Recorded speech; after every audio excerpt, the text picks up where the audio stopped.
আপনারা শুনছেন কথাবাণী। আজ আমরা শোনাব উপেন্দ্র কিশোর রায়চৌধুরী রচিত ছোট গল্প বুদ্ধুর বাপ। এক যে ছিল বুড়ো চাষি, তার নাম ছিল বুদ্ধুর বাপ। বুদ্ধুর বাপের ক্ষেতে ধান পেকেছে, আর দলে দলে বাবুই এসে সেই ধান খেয়ে ফেলছে। বুদ্ধুর বাপ ঠকঠকি বানিয়ে তাই দিয়ে বাবুই তাড়াতে যায়, কিন্তু ঠকঠকি শব্দ শুনেও বাবুই পালায় না। তখন সে রেগে মেগে বললে, বেটারা, এবার যদি ধরতে পারি তাহলে ইড়িমিড়ি কিড়িবাঁধন দেখিয়ে দেব। ইড়িমিড়ি কিড়িবাঁধন বলে কোনো একটা জিনিস নেই। বুদ্ধুর বাপ আর কোনো ভয়ানক গাল খুঁজে না পেয়ে ওই কথা বলে। রোজই বাবুই আসে, রোজই বুদ্ধুর বাপ তাদের তাড়াতে না পেরে বলে, ইড়িমিড়ি কিড়িবাঁধন দেখিয়ে দেব। এর মধ্যে একদিন হয়েছে কি, একটা মস্ত বাঘ রাত্রে এসে বুদ্ধুর বাপের ক্ষেতের ভিতর ঘুমিয়েছিল। ঘুমের ভিতর কখন সকাল হয়ে গেছে, আর সে বাঘ সেখান থেকে যেতে পারেনি। সেদিনও বুদ্ধুর বাপ বাবুই তাড়াতে এসে ঠকঠকে নাড়ছে আর বলছে, বেটারা, যদি ধরতে পারি তবে ইড়িমিড়ি কিড়িবাঁধন দেখিয়ে দেব। ইড়িমিড়ি কিড়িবাঁধন শুনেই তো বাঘের বেজায় ভাবনা হয়েছে। সে ভাবলে, তাই তো, এটা আবার কি নতুন রকমের জিনিস হলো? এমন বাঁধনের কথা তো কখনো শুনিনি। যতই ভাবছে ততই তার মনে হচ্ছে যে এটা না দেখলেই নয়। তাই সে আস্তে আস্তে ধানের ক্ষেতের ভিতর থেকে বেরিয়ে এসে বুদ্ধুর বাপকে ডেকে বললে, ভাই, একটা কথা আছে। বাঘ দেখে বুদ্ধুর বাপ যে কি ভয় পেল তা কি বলবো, কিন্তু সে ভারী বুদ্ধিমান লোক ছিল। সে তখনই সামলে গেল, বাঘ কিছু টের পেল না। বুদ্ধুর বাপ বাঘকে বললে, কি কথা ভাই?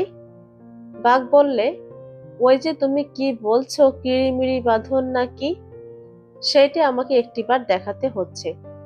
বুদ্ধুর বাপ বললে, সে তো ভাই অমনি দেখানো যায় না, তাতে ঢের জিনিসপত্র লাগে। বাঘ বললে, আমি সব জিনিস এনে দিচ্ছি, আমাকে সেটা না দেখালে হবে না। বুদ্ধুর বাপ বললে, আচ্ছা, তুমি আগে জিনিস আনো, তারপর আমি দেখাবো। বাঘ বললে, কি জিনিস চাই? বুদ্ধুর বাপ বললে, একটা খুব বড় আর মজবুত থলে চাই, এক গাছি খুব মোটা আর লম্বা দড়ি চাই, আর একটা মস্ত মুগুর চাই। বাঘ বললে, শুধু এই চাই? এসব আনতে আর কতক্ষণ? সেটা হাটের দিন ছিল। বাঘ গিয়ে হাটের পথের পাশে ঝোপের ভিতর লুকিয়ে রইল। খানিক বাদেই সেই পথ দিয়ে তিনজন খইওয়ালা যাচ্ছে। খইওয়ালাদের থলেগুলি খুব বড় হয়, আর তার এক একটা ভারী মজবুত থাকে। বাঘ ঝোপের ভিতর বসে আছে, আর খইওয়ালারা একটু একটু করে তার সামনে এসেছে।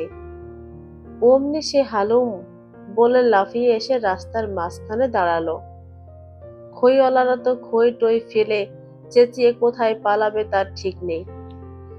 তখন বাঘ তাদের খই শুদ্ধ থলেগুলি এনে বুদ্ধুর বাপকে দিল। তারপর সে গেল দড়ি আনতে। দড়ির জন্য তার আর বেশি দূর যেতে হলো না। মাঠে ঢের গরু খোঁটায় বাঁধা ছিল। বাঘ তাদের কাছে যেতেই তারা দড়ি ছিঁড়ে পালালো। সেই সব দড়ি এনে সে বুদ্ধুর বাপকে দিল। তারপর সে গেল মুগুর আনতে। পালোয়ানরা তাদের আড্ডায় মুগুর ভাজছে। এমন সময় বাঘ গিয়ে সেখানে উপস্থিত হলো। তাতেই তো বাপরে মারে বলে তারা ছুট দিল। তখন বাঘ তাদের বড় মুগুরটা মুখে করে বুদ্ধুর বাপকে বললে, তোমার জিনিস তো এনেছি, এখন সেটাকে দেখাও। বুদ্ধুর বাপ বললে, আচ্ছা, তবে তুমি একটিবার এই থলের ভিতর এসো দেখি। বলতেই তো বাঘ মশাই গিয়ে সেই থলের ভিতর ঢুকেছেন। তখন বুদ্ধুর বাপ তাড়াতাড়ি থলের মুখ বন্ধ করে তাকে আচ্ছা করে দড়ি দিয়ে জড়ালো। একটু নড়বার জো অবধি রাখলো না। তারপর দু হাতে সেই মুগুর তুলে ধাই করে সেই থলের ওপর যেই এক ঘা লাগিয়েছে, অমনি বাঘ ভারী আশ্চর্য হয়ে বললে, ও কি করছো? বুদ্ধুর বাপ বললে, কেন, ইড়িমিড়ি কিড়িবাঁধন দেখাচ্ছি। তোমার ভয় হয়েছে নাকি? ভয় হয়েছে বললে তো বড় লজ্জার কথা হয়। তাই বাঘ বললে, না। তখন বুদ্ধর বাপ সেই মুগুর দিয়ে ধাই ধাই করে থলের উপর মারতে লাগলো। চেঁচালে পাশে নিন্দে হয়, তাই মার খেয়েও বাঘ অনেকক্ষণ চুপ করেছিল। কিন্তু চুপ করে আর কতক্ষণ থাকবে? 10-12 ঘা খেয়ে সে ঘেয়াও ঘেয়াও করে ভয়ানক চেঁচাতে লাগলো। খানিক বাদে আর চেঁচাতে না পেরে গোঙাতে আরম্ভ করলো। বুদ্ধর বাপ তবুও ছাড়ছে না, ধাই ধাই করে সে খালি মারছেই। শেষে আর বাঘের সারা শব্দ নেই দেখে সে ভাবলে মরে গেছে। তখন থলে খুলে বাঘটাকে ক্ষেতের ধারে ফেলে রেখে বুদ্ধর বাপ ঘরে এসে বসে রইল। বাঘ কিন্তু মরেনি। 4-5 ঘন্টা মরার মতো পড়ে থেকে তারপর সে উঠে বসেছে। তখনও তার গায়ে বড্ড বেদনা আর জ্বর খুব, কিন্তু রাগের চোটে সেসবে সে মন দিল না। সে খালি চোখ ঘোরায় আর দাঁত খিঁচায় আর বলে, বেটা বুদ্ধুর বাপ, পাজি হতভাগা লক্ষ্মী ছাড়া, দাঁড়া তোকে দেখাচ্ছি। সেই কথা শুনেই তো ভয়ে বুদ্ধুর বাপের মুখ শুকিয়ে গেল। সে তখনই ঘরে দৌড় দিয়ে হুড়কো এঁটে বসে রইল। 3 দিন আর ঘর থেকে বেরোলো না। বাঘ সেই 3 দিন বুদ্ধুর বাপের ঘরের চারধারে ঘুরে বেড়ালো আর তাকে গালি দিল। তারপর করেছে কি, দরজার কাছে এসে খুব ভালো মানুষের মতন করে বলছে, আমাকে একটু আগুন দেবে দাদা, তামাক খাবো।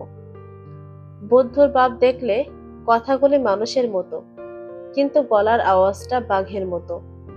তখন সে ভাবলে, আগুন দেবার আগে একবার ভালো করে দেখে নিতে হবে। এই ভেবে সে যেই দরজার ফাঁক দিয়ে উঁকি মেরেছে, অমনি দেখে সর্বনাশ, বাঘ। তখন আর কি সে দরজা খোলে? সে কোকাতে কোকাতে বললে, ভাই বড্ড জ্বর হয়েছে, দোর খুলতে পারবো না, তুমি দরজার ফাঁক দিয়ে তোমার লাঠি গাছটা ঢুকিয়ে দাও, আমি তাতে আগুন বেঁধে দিচ্ছি। বাঘ লাঠি কোথায় পাবে? সে তার লেজটা দরজার নিচে দিয়ে ঢুকিয়ে দিল। অমনি বুদ্ধুর বাপ বাড় দিয়ে খ্যাস করে সেই লেজ কেটে ফেললে। বাঘ তখন ঘিয়াও করে বলে বুদ্ধুর বাপের চালের সমান উঁচু লাফ দিল।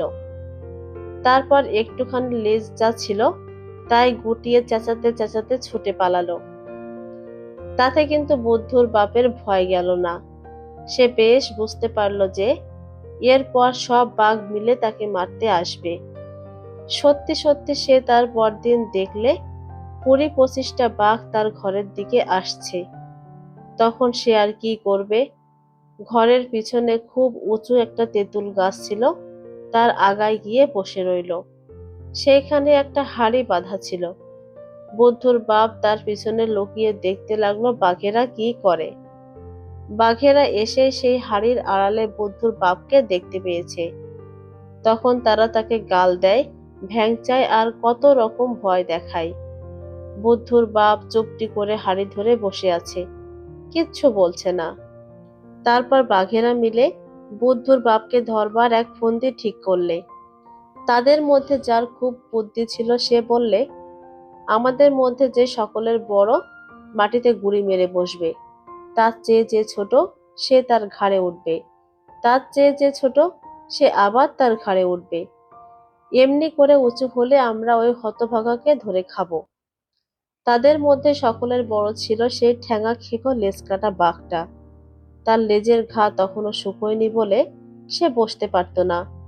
বসতে গেলেই তার বড্ড লাগতো, কিন্তু না বসলেও তো চলবে না, যেমন করে হোক বসতে হবে।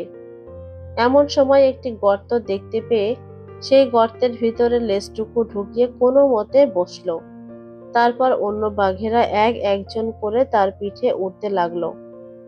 এমনি করে বাঘের পিঠে বাঘ উঠে দেখতে দেখতে তারা প্রায় বুদ্ধুর বাপের সমান উঁচু হয়ে গেল।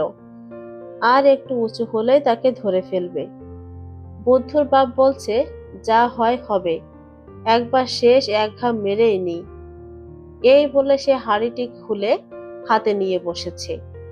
সেই হাঁড়ি সকলের উপরকার বাঘটার মাথায় ভাঙবে। এমন সময় ভারী একটা মজা হয়েছে।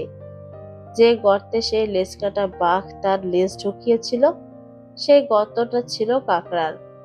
কাকড়া কাটা লেজের গন্ধ পেয়ে আস্তে আস্তে এসে তার 2 দাঁড়া দিয়ে তাকে চিমটি লাগিয়েছে। চিমটি খেয়ে বেড়ে বাঘ বললে, উহু, ঘেয়াও হাল্লুম। আরে উপরেও বুদ্ধর বাপ, নিচেও বুদ্ধর বাপ। বলতে বলতেই তো সে লাফিয়ে উঠল, আর তার পিঠের বাঘগুলি জড়াজড়ি করে ধূপ ধাপ শব্দে মাটিতে পড়ে গেল। ঠিক সময়ে বুদ্ধর বাপ ও লেজকাটা বাঘের পিঠে হাড়ি আঁচড়ে ফেলে বললে, ধর, ধর বেড়ে বেটার ঘাড়ে ধর। এবার কি আর বাঘের দল সেখানে দাঁড়ায়? তারা লেজ গুটিয়ে কান খাড়া করে যে যেখান দিয়ে পারল ছুটে পালালো। আর কোনোদিন তারা বুদ্ধর বাপের বাড়ির কাছেও এলো না।